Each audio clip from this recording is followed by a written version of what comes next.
Most parents think they're doing something kind, but what if the food in that tiny spoon is quietly changing your baby's brain? We're not talking about poison. We're not talking about danger. We're talking about something far more invisible than that. Right now, inside your baby's tiny body, something remarkable is being built. Something that wet food touches every single day. It starts in the mouth. But it doesn't end there, not even close. Parents all over the world choose wet food, purées, mashed vegetables, smooth cereals, because it feels safe, it feels gentle, and they're right to feel that way.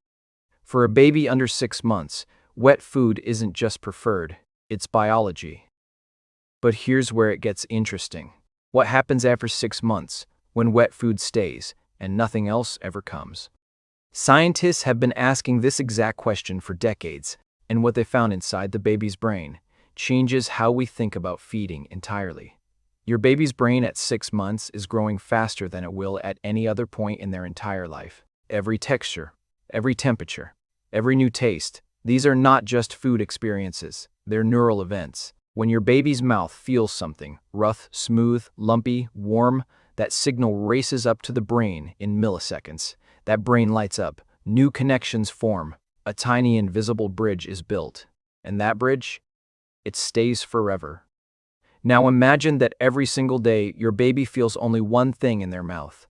Smooth, soft, the same. Inside the brain, those bridges stop being built. The building crew gets quiet. They have nothing new to respond to. Scientists call this window, this exact period, the sensory sensitive phase. Miss it, and catching up becomes harder than most parents are ever told.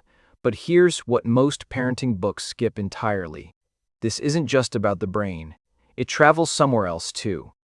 The gut, that second brain hiding inside your baby's belly, it has more nerve cells than your entire spinal cord. And what you feed this second brain every single day trains it. It learns. It remembers. It builds preferences that can last a lifetime. So when wet food is the only food, something begins to shift, quietly, slowly, in a way that won't show up on any checkup chart. And by the time parents notice, by the time the toddler refuses everything that isn't smooth, those early windows have already started to close. But wait, before you worry, this is not a story about failure. It's a story about what's actually happening and what it means. Because understanding what wet food does, day after day, month after month, is the first step to understanding your baby in a way most parents never get the chance to. In the next few minutes, we're going to go deeper, into the gut, into the brain, into the habits being formed right now, in real time. And we're going to ask a question that scientists are still exploring. Is it possible that what your baby eats in these early months quietly shapes who they become? The answer might surprise you. But first, let's go back to that tiny spoon and look much, much closer. That spoon. That smooth, warm, perfectly safe spoon. Let's follow exactly where it goes and what it does when it gets there. The moment smooth puree touches your baby's tongue, the brain expects almost nothing. Because smooth food asks almost nothing. This is not an opinion. This is neuroscience. The brain of a baby is wired to learn from resistance, from challenge, from something that requires figuring out. Think of it like this. Imagine a muscle that is never asked to move. It doesn't grow stronger. It simply waits. Your baby's oral motor system, the muscles of the mouth, jaw, and tongue, works exactly the same way. It needs resistance to grow. When smooth food is all a baby knows, these muscles get a very easy job. Every day. Every meal. The same easy job. Now here's the part that keeps researchers up at night. Those undertrained muscles don't just affect eating, they affect speech. The tongue movements used to manage a soft lump of food, and the tongue movements used to produce certain sounds, they share the same neural pathways. This doesn't mean every baby who eats purees will have speech delays, but it does mean the two are far more connected than any food label will ever tell you. Now let's travel somewhere most people never think to look when talking about baby food.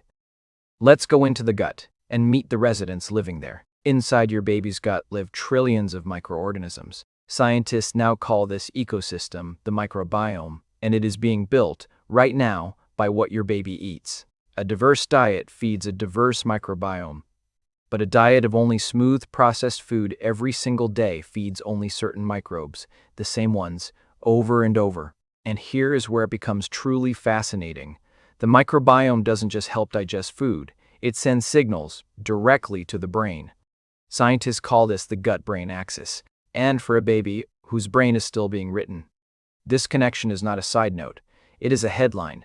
Mood regulation, immune response, focus and attention, all three of these in a developing baby have roots that travel back through the gut.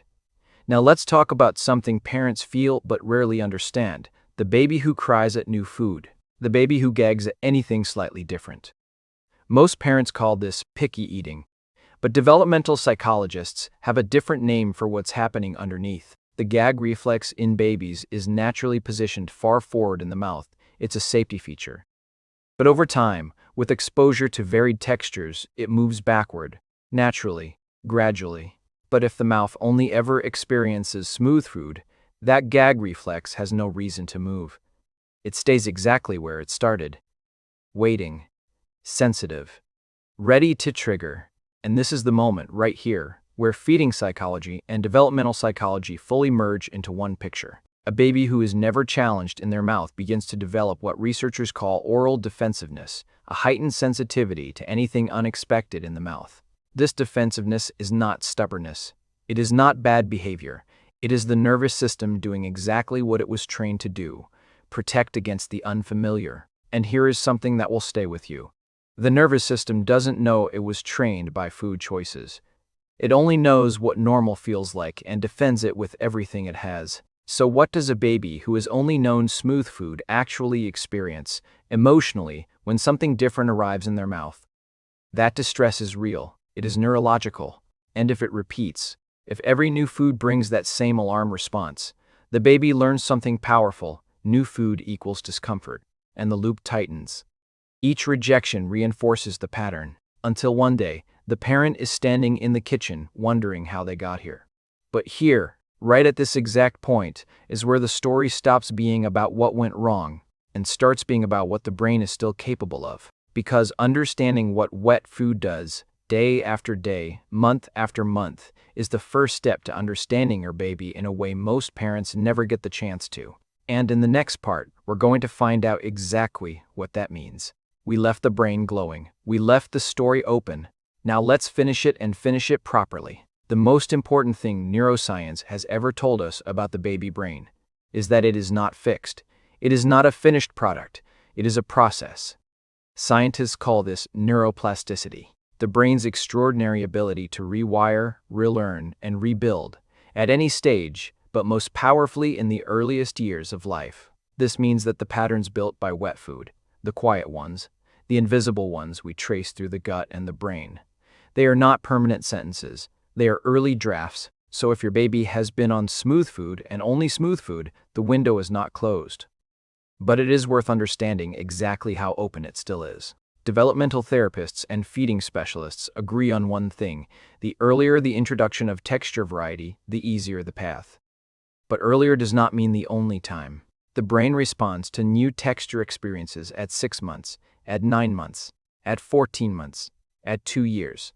The response changes, but it never fully stops. Now, here is the insight that connects everything we've explored: the brain, the gut, the mouth, the gag reflex, the microbiome, into one single idea. Every system in your baby's body is learning. The brain is learning what to think. The gut is learning what to host. The mouth is learning what is safe. And what fills the center of all of it, what connects every single one of these systems, is experience. Repeated, varied, safe experience. Not perfect experience. Not expensive experience. Not experience that requires a specialist or a schedule. Just varied, curious, repeated. Because here is what developmental psychology has quietly understood for decades. Babies don't need perfect conditions to grow. They need safe ones. Safety, in feeding, doesn't just mean avoiding choking. It means something deeper. It means that the baby trusts the person offering the food. The research on this is profound. Babies accept new foods far more readily from caregivers they feel secure with. Attachment and appetite are not separate conversations, which means that every calm mealtime, even a messy one, even an imperfect one, is quietly building something more important than nutrition. It is building neural safety. Neural safety. the condition where the brain feels safe enough to try something new, safe enough to be curious, safe enough to learn. And now, with all of this in mind, let's return to that question from the very beginning. What happens to your baby when you feed them wet food every day? The answer is not one thing. It is never one thing with the human brain. It is a series of quiet conversations between the food, the mouth, the gut, and the mind. Wet food every day is not a failure, but wet food only, always, without curiosity or variety, that is a conversation worth having. And now you're having it. Your baby's brain is not waiting for perfection. It is waiting for the next experience, the next texture, the next taste, the next moment of safe curiosity offered by someone they love. Because in the end, feeding a baby is not just a nutritional act, it is a neurological one. It is a relational one. It is a relational one. It is, quietly, one of the most profound things a human being can do for another. The spoon in your hand is not just carrying food. It is carrying information. It is carrying pattern. It is carrying possibility. What happens to your baby when you feed them wet food every day? Something remarkable, something that is still being written, and something that with just a little more curiosity can be written even more beautifully.